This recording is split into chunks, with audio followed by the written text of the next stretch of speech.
거짓 선지자에 대한 말씀을 좀 우리가 함께 생각해 보려고 하는데요. 우리가 구약 성경을 특별히 선지서를 읽다 보면 이 거짓 선지자들에 대한 이야기가 꽤 많이 나옵니다. 그런데 하나님이 세우신 참 선지자는 백성의 지도자들과 또 백성들에게, 특별히 또 거짓 선지자에게 핍박을 많이 받고 심지어 죽임을 당한 사람도 있고 엄청난 고난을 받고 배척을 당합니다. 그 대신 거짓 선지자는 그들이 거짓말을 하는데도 인정을 받아요. 왜냐하면 거짓말을 너무나 잘하기 때문이고요.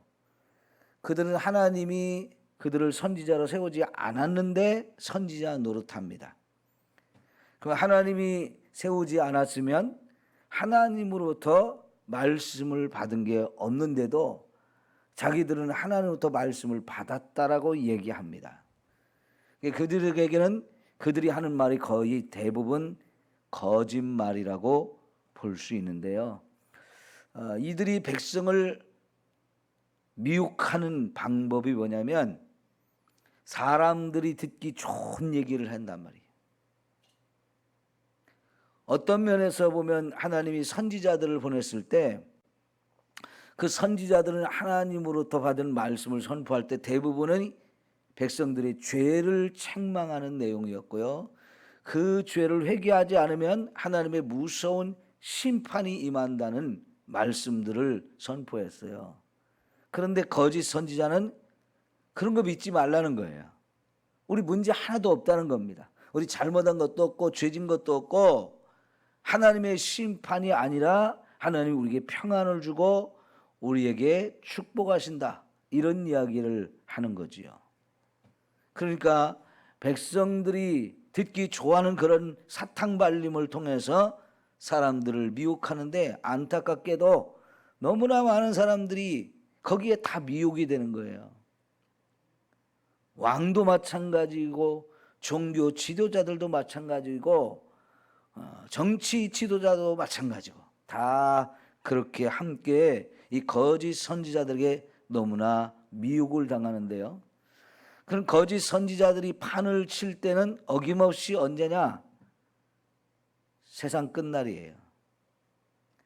나라가 망하기 전에는 이런 역사들이 많았어요. 그래서 여러분, 이스라엘이 망할 때에 하나님이 세운 이 선지자들이 누구였느냐? 예레미야 그리고 에스겔이에요. 예레미야는 나라가 처음 바벨론의 침략을 받아가지고 엄청난 피해를 당하고 수많은 사람이 포로로 끌려가기 바로 전부터 말씀을 선포하기 시작했는데요. 예레미야 시대에 여러 왕을 거쳤어요. 근데 그 왕들이 다 한결같이 하나님 보낸 참 선지자의 말을 듣지 않습니다. 죄를 지적해주고 하나님의 심판에 대한 얘기를 해도 그런 걸 안 믿어요. 그런데 오히려 그런 때일수록 거짓 선지자가 판을 치는데 그 거짓 선지자들의 얘기는 어쩌면 그렇게 잘 듣는지요. 그렇게 다 결국은 바벨론이 쳐들어 진짜 하나님 말씀을 안 듣던 왕들이 죽거나 아니면 포로로 끌려가고, 그래도 완전히 나라가 망한 게 아니고 또 다른 왕을 바벨론 왕이 세워주고 가면서 우리가 하라는 대로 잘 따라해라, 그러면 너희들 편안하게 해줄게.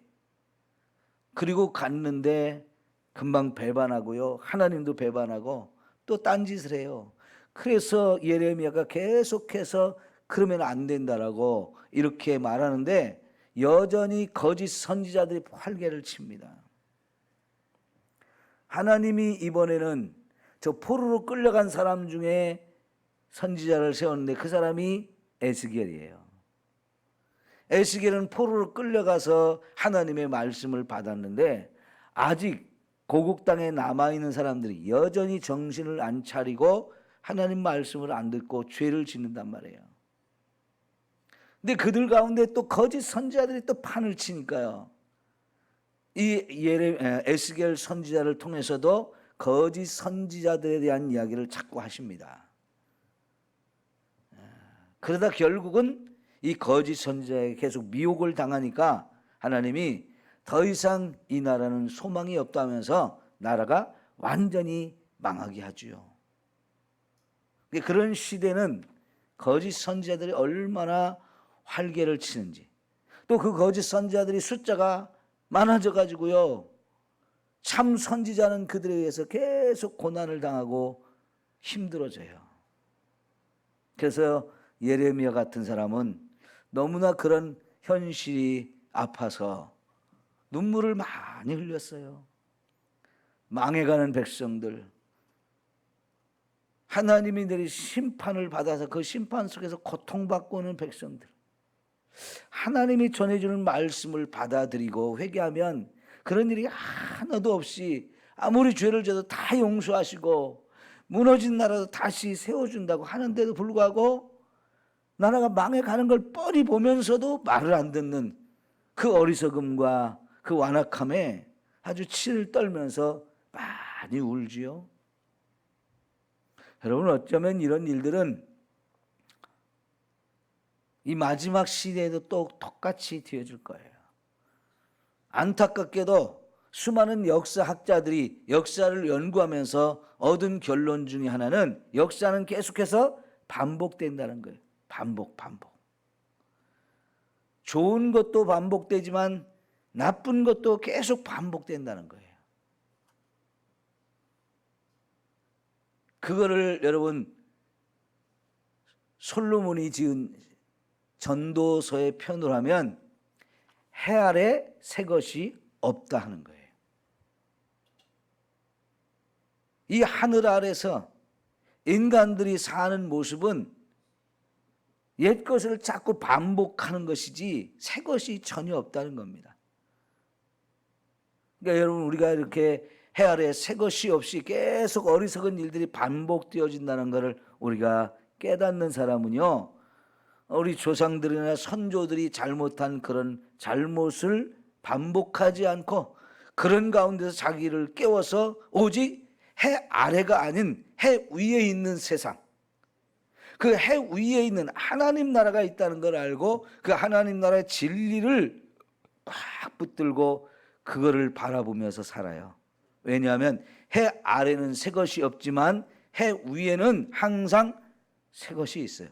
그래서 하나님이 말씀하시기를 내가 만물을 새롭게 하노라. 하나님만이 새 일을 우리에게 행하실 수 있어요.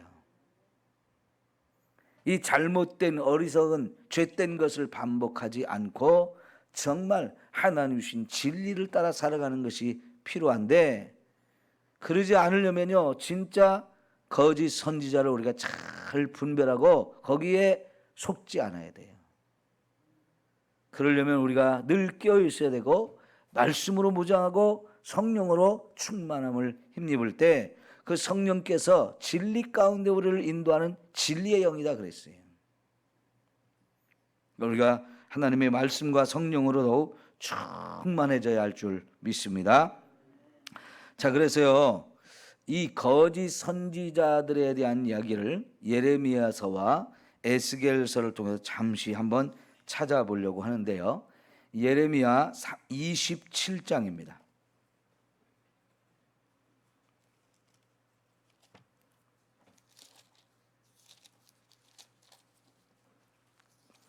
여러분, 구약 성경의 1094쪽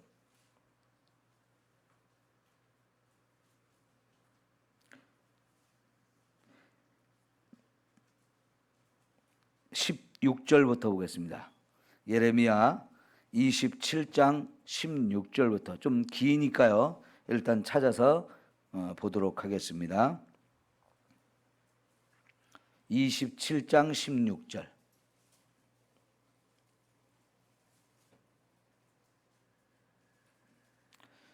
자, 한 절씩 봅니다.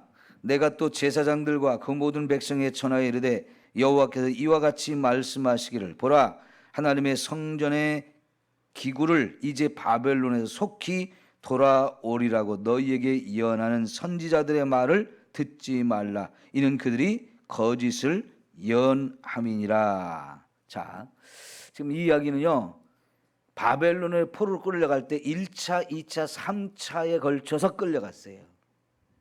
그러니까 1차적으로 이미 한번 바벨론 사람들이 와서 성전도 불태우고 성벽도 다 허물어 버리고 왕도 포로로 끌고 가고 그런 상황이 벌어졌고요. 그러나 완전히 멸망시키지는 않았어요. 지금 있는 왕을 포로로 끌고 가고 그 또 다른 왕을 세워주면서 너희들 우리가 말하는 대로 잘 따라서 순종해라 하면서 이제 갔거든요. 그런데 여기 거짓 선지자들이 나와서 뭐라고 그러느냐? 바벨론 사람들이 가져간 이 하나님의 성전의 기구들 하나님이 다시 돌려보내준다라고 거짓 선지자가 예언을 하는 거예요. 이거는 이 유대인들이 제일 원하는 거예요. 우리나라를 멸망시키는 그런 나라 하나님이 벌 주고 우리를 다시 회복시켜주고 빼앗아간 성전의 기구들 다시 다 돌려주실 것이다. 그러니까 너무너무 듣기 좋아하는 소리거든요. 근데 예레미야는 반대로 얘기해요. 그렇게 말하는 자들은 다 거짓 선지자다 그런 얘기예요. 그 다음에 너희는 그들의 말을 듣지 말고 바벨론 왕을 어떻게 하라고요? 섬기라는 거예요. 이거는 이스라엘 백성이 제일 듣기 싫어하는 말이에요. 근데 이게 하나님이 진짜 하신 말씀이에요. 여러분, 우리가 이런 상황이라면 성전 기구들을 다시 돌아오게 할 거다라고 말하는 거짓 선지자의 말을 더 들을까요? 아니면 우리를 멸망시켰던 이 바벨론 왕을 섬기라는 말을 순종할까요? 틀림없이 예레미야의 말이 아닌 거짓 선지자의 말을 듣기가 훨씬 가능성이 많아요. 그러면서 뭐라고 합니까? 그리하면 살리라. 어찌하여 이 성을 황무지가 되게 하려느냐? 만일 그들이 선지자이고 여호와의 말씀을 가지고 있다면 그들이 여호와의 성전에와 유다의 왕의 궁전에와 예루살렘에 남아있는 기구를 바벨론으로 옮겨가지 못하도록 만군의 여호와께 구하여야 할 것이니라. 만군의 여호와께서 기둥들과 큰 대야와 받침들과 이 성에 남아있는 기구에 대하여 이같이 말씀하시나니 이것은 바벨론 왕 느부갓네살이 유다의 왕 여호야김의 아들 여고니야와 유다와 예루살렘의 모든 귀인을 예루살렘에서 바벨론으로 사로잡아 옮길 때까지 가져가지 아니하였던 것이라. 만군의 여호와 이스라엘의 하나님께서 여호와의 성전과 유다의 왕과 궁전과 예루살렘에 남아있는 그 기구에 대해 이와 같이 말씀하셨느니라. 그것들이 바벨론으로 옮겨지고 내가 이것을 돌보는 날까지 거기에 있을 것이니라. 그 후에 내가 그것을 올려와 이곳에 그것들을 되돌려 두리라. 여호와의 말씀이니라. 하나님이 언젠가는 다시 돌아오게 하지만 지금은 아니라는 거예요. 그러니까 괜히 그거 돌아온다고 믿으면서 바벨론 왕한테 반역하지 말고 그러면 우리 완전히 더 남는 거 없이 싹 쓸어버릴 거니까 그 짓 하지 말고 지금은 바벨론 왕을 섬겨라는 거예요. 이게 하나님이 진짜 원하는 거였거든요. 왜요? 그렇게 하면서 자신들의 죄를 깨닫고 회개해야 하나님이 돌이키거든요. 근데 회개는 안 하고 돌아올 거다라는 거짓 선지자들의 말, 그런 거짓 선지자들이 회개를 촉구하겠어요? 잘했다만 해주는 거지요. 28장이 계속돼요. 그해 곧 유다왕 시드기야가 다스리기 시작한 지, 그러니까 여러분 아까 포로로 끌려간 왕은 여호야김 왕이에요. 근데 그 왕을 패하고 이제 시드기야를 마지막 왕으로 세웠는데요. 이 시드기야가 반역하다가 이도 또 끌려가고 그러거든요. 이 시드기야가 다스리기 시작한 지 4년 다섯째 달 기브온 아술의 아들 선지자 하나냐가 여호와의 성전에서 제사장들과 모든 백성이 보는 앞에서 내게 말하이르되 만군의 여호와 이스라엘 하나님이 이같이 일러 말씀하시기를 내가 바벨론 왕의 멍에를 꺾었느니라. 그러니까 이 하나냐라고 하는 선지자 이름을 하나님이 가르쳐 주는데요. 이 선지자가 뭐라고 말하냐면 바벨론 왕이 우리에게 지은 이 목에 맨 멍에 이것을 하나님이 꺾어버리셨다. 그러니까 우리가 해방되고 바벨론 왕 망하고 우리 다시 회복되어진다는 얘기를 하는 거잖아요. 내가 바벨론 왕 느부갓네살이 이곳에서 빼앗아 바벨론으로 옮겨간 여호와의 성전 모든 기구를 2년 안에 다시 이것으로 돌려오리라. 2년 안에 돌려오게 해줄 거라고 하나님이 그렇게 말씀하셨다는 거예요. 이거 새빨간 거짓말이거든요. 그런데 백성이 들을 때는 얼마나 듣기 좋아요. 내가 또 유다의 왕 여호야김의 아들 여고니아와 바벨론으로 간 유다 모든 포로들을 다시 이곳으로 돌아오게 하리니 이는 내가 바벨론 왕의 멍에를 꺾을 것임이라 여호와의 말씀이라 하니라. 선지자 예레미야가 여호와의 성전에 서 있는 제사장들과 모든 백성들이 보는 앞에서 선지자 하나냐에게 말하니라. 선지자 예레미야가 말하니라. 아멘. 여호와는 이같이 하옵소서. 여호와께서 내가 예언한 말대로 이루사 여호와의 성전 기구와 모든 포로를 바벨론에서 이곳으로 되돌려 오시기를 원하노라. 사실 예레미야도 원하는 건 이거죠. 그죠? 그렇게 됐으면 좋겠다. 네가 말한 대로 그렇게 됐으면 좋겠다. 그러나 너는 내가 내 귀와 모든 백성의 귀에 이르는 이 말을 잘 들으라. 너와 이전의 선지자들이 예로부터 많은 땅들과 큰 나라들에 대하여 전쟁과 재앙과 전염병을 예언하였느니라. 평화를 예언하는 선지자는 그 예언자의 말이 응한 후에야 그가 진실로 여호와께서 보내신 선지자로 인정받게 되리라. 이 얘기는 선지자가 한 말이 그대로 되어질 때 그 말이 진짜고 그 선지자가 진짜 선지자네. 요거 우리가 마태복음의 7장에 있는 말로 읽으면 좋은 열매 맺은 그 사람이 진짜 좋은 선지자라는 얘기죠. 그러나 더 봅시다. 선지자 하나냐가 선지자 예레미야의 목에서 멍에를 빼앗아 꺾고 모든 백성 앞에서 하나냐가 말하여 이르되 여호와께서 이와 같이 말씀하시니라. 내가 2년 안에 모든 민족의 목에서 바벨론의 왕 느부갓네살의 멍에를 이와 같이 꺾어버리리라 하셨느니라 하매 선지자 예레미야가 자기 길을 가니라. 사실은 예레미야가요 멍에를 만들어가지고 자기 어깨에 메고 치고 다니면서 너희들에게 하나님이 바벨론 왕을 통해서 이렇게 멍에를 지웠다. 그러니까 너희들의 죄를 회개해야 된다. 그걸 버려야 된다. 그런 얘기 했거든요. 근데 하나냐는 예레미야가 메고 있는 그 멍에를 빼앗아서 확 꺾어버리면서 2년 안에 이거 다 돌아오게 한다. 이렇게 말하는 거죠. 그러니까 거짓 선지자와 참 선지자가 같은 자리에서 정반대의 하나님의 말씀을 전하면서 백성들을 혼란스럽게 하고 사람들을 미혹한단 말이에요. 근데 여기에 백성들이 어느 편에 서느냐? 하나냐 편에 서는 거예요. 예레미야는 그래서 더 이상 거기서 말을 할 수가 없어요. 거기서 나오는데 이제 더 이상 이 뒤에 일은 읽지 않습니다만은 여러분이 읽어보고 확인해 보세요. 어떻게 진행되는지. 오히려 이제 선지자를 핍박하고 죽이려고 하고 그런 일들이 더 심각하게 벌어져요. 이런 일들이 비일비재하게 일어났어요. 자, 그러면 이제 에스겔서를 한번 봅시다. 예레미야 다음에 바로 에스겔서가 나오는데요. 13장.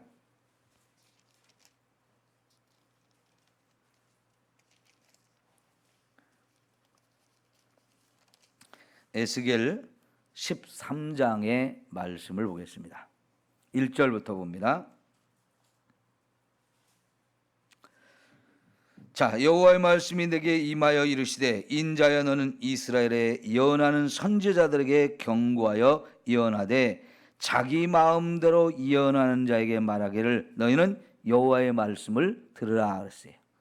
에스겔을 통해서 하나님이 자기 마음대로 예언하는 선지자, 이 자기 마음대로 예언했다는 얘기는 하나님이 말씀을 주시지 않았는데 하나님이 나에게 말씀을 주셨다라고 거짓말로 하면서 자기가 지어낸 거짓말로 예언하는 선지자, 말 그대로 거짓 선지자예요. 하나님이 세우지 않았는데 하나님 세웠다고 하고, 하나님 말씀을 주지 않았는데 하나님 말씀이 나에게 임했다라고 말하면서 자기가 꾸며낸 말로 예언하니, 이게 진짜 말도 안 되는 거짓 선지자죠. 자, 그 다음 봅시다. 주 여호와의 말씀에 본 것이 없이 자기 심령을 따라 예언하는 어리석은 선지자에게 화가 있을진저. 봐요, 진짜 예언자는 하나님이 보여주신 것이 있고 들려주는 게 있어요. 꿈을 꾸게 하신 것들이 있어요. 그런데 거짓 예언자는 이런 게 없다는 거예요. 그런데도 본 것이 있다고 그렇게 예언하는 이 거짓 선지자. 그러니까요, 사람이 거짓말을 하려고 하면 하나님의 이름을 빌어서 거짓말도 하는 거예요. 자기가 진짜 하나님이 세운 선지자인 것처럼 하면서 거짓말을 하니 얼마나 그 양심이 화인 맞은 사람이겠어요. 하나님을 두려워하지 않는 거죠. 이런 사람은 하나님이 없다라고 생각하고 사는 사람이에요. 그러니까 하나님의 이름으로 거짓말을 하지요. 얼마나 뻔뻔한지요. 그 다음 봅시다. 이스라엘아, 너희 선지자들은 황무지에 있는 여우 같으니라. 너희 선지자들이 성 무너진 곳에 올라가지도 아니하였으며 이스라엘 족속을 위하여 여호와의 날에 전쟁에서 견디게 하려고 성벽을 수칙하지도 아니하였느니라. 여호와께서 말씀하셨다고 하는 자들이 허탄한 것과 거짓된 점괘를 보며 사람들에게 그 말이 확실히 이루어지기를 바라게 하거니와 그들은 여호와가 보낸 자가 아니라. 너희가 말하기를 여호와의 말씀이라 하여도 내가 말한 것이 아닌즉 어찌 허탄한 묵시를 보며 거짓된 점괘를 말한 것이 아니냐. 그러므로 주 여호와께서 이같이 말씀하셨느니라. 너희가 허탄한 것을 말하며 거짓된 것을 보았은즉 내가 너희를 치리라. 주 여호와의 말씀이니라. 그 선지자들이 허탄한 묵시를 보며 거짓 것을 점쳤으니 내 손이 그들을 쳐서 내 백성의 공회에 들어오지 못하게 하며 이스라엘 족속의 호적에도 기록되지 못하게 하며 이스라엘 땅에도 들어가지 못하게 하리니 너희가 나를 여호와인 줄 알리라. 이렇게 칠 것은 그들이 내 백성을 유혹하여 평강이 없으나 평강이 있다 함이라. 어떤 사람들이 담을 쌓을 때에 그들이 회치를 더하는도다. 보세요, 평강이 없는데 자꾸 평안하다 하나님이 너에게 평안하게 해주신다 이러면서 거짓말을, 그런 말을 들으면 이게 참 혹하지요. 그리고 그들이 담을 쌓으면 이 거짓 선지자들 와서 회를 탁 칠해서 회칠한 담을 만들어서 아주 멋있게 보이게 한다는 거예요. 그러니 여러분, 가려운데 살살 긁어주면서 이렇게 사람들을 미혹하는 이 거짓 선지자들, 얼마나 이게 무서운 일입니까? 여기에 미혹되면 다 함께 망하는 거예요. 이런 거짓 선지자들이 판을 치면 결국은 나라가 망하고요, 세상이 끝나는 거예요. 마태복음 24장에 가보면 마지막 날에 관한 이야기를 예수님이 말씀해 주는데, 많은 이야기가 생길 거지만 그 중에 또 한 가지가 거짓 선지자들이 나온다는 거였어요. 수많은 이적을 가지고 사람들을 미혹한다. 할 수만 있으면 하나님의 백성들까지도 미혹해서 하나님을 떠나게 만들어요. 그러면 멸망이지요. 여러분, 우리가 사는 시대에도 이런 일이 점점 더 많아지고 있다는 얘기는 말세에 우리가 살고 있다는 거예요. 이런 거짓에 속지 않아야 되죠. 근데 여러분, 현실적으로 보면 사기꾼들이 얼마나 많이 사기를 쳐서 사람들의 돈도 싹 뺏어가는데, 그 돈을 안 뺏기려면 정신 좀 바짝 차려야 되잖아요. 그런데 그 아까운 돈을 너무나 많은 사람들이 사기꾼에게 빼앗겨요. 그러니 여러분, 이 하나님의 말씀을 거짓말로 꾸며서 사람들을 미혹하는 데는 사람들이 정신을 못 차리는 거예요. 정신 바짝 차렸고 분별력이 있어서 그런 걸 구별했으면 좋겠는데 그걸 못해요. 여러분, 약장사들이 와서 파는 약이 진짜 좋은 약일까요? 아니면 가짜 약일까요? 근데 거기에 사람들이 안 가요? 가요? 가도 보통 가는 게 아니에요. 가봐야 처음에 쓰지도 못할 화장지, 싸구려 화장지 막 주니까, 공짜로 주니까 그런 게 좋아가지고, 설탕 주는 게 좋고 식용유 주는 게 좋아서 막 그런 거 가서 받아오려고 하고, 또 가면 재밌는 얘기, 웃기는 얘기 막 자꾸 하니까 심심한데 그냥 가서 시간이나 보내자. 그런데요, 결코 그 사람들이 그걸 공짜로 주는 것 같지만 그렇게 공짜로 주다가 한꺼번에 확 빼먹으려고 그러는 거거든요. 그런데도 희한하게 어르신들이 자꾸 가요. 에? 차를 타고 이렇게 시내를 지나가다 보면 여전히 지금도 그 약장사들이 군산 시내에도 있고요. 거기에 수많은 어르신들이 가서 그냥 한 보따리씩 받아오는 거 좋아가지고 그래요. 그러다 한 방에 물립니다. 그런데 가지 마세요. 에? 갈 시간이 없어야 돼요.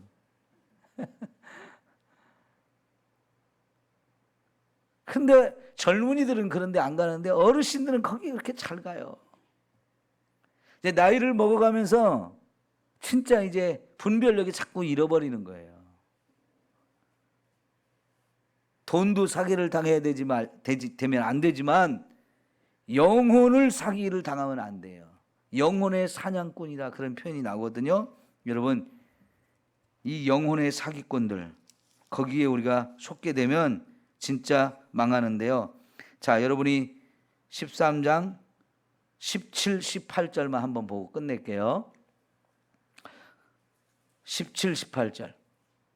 너 인자야, 너희 백성 중 자기 마음대로 예언하는 여자들에게 경고하여 예언하여 이르기를, 주 여호와의 말씀에 사람의 영혼을 사냥하려고 손목마다 부적을 꿰어매고 키가 큰 자나 작은 자의 머리를 위하여 수건을 만드는 여자들에게 화 있을진저, 너희가 어찌하여 내 백성의 영혼을 사냥하면서 자기를 위하여는 영혼을 살리려 하느냐. 이 거짓 선지자를 한마디로 영혼의 사냥꾼이라고 그랬어요.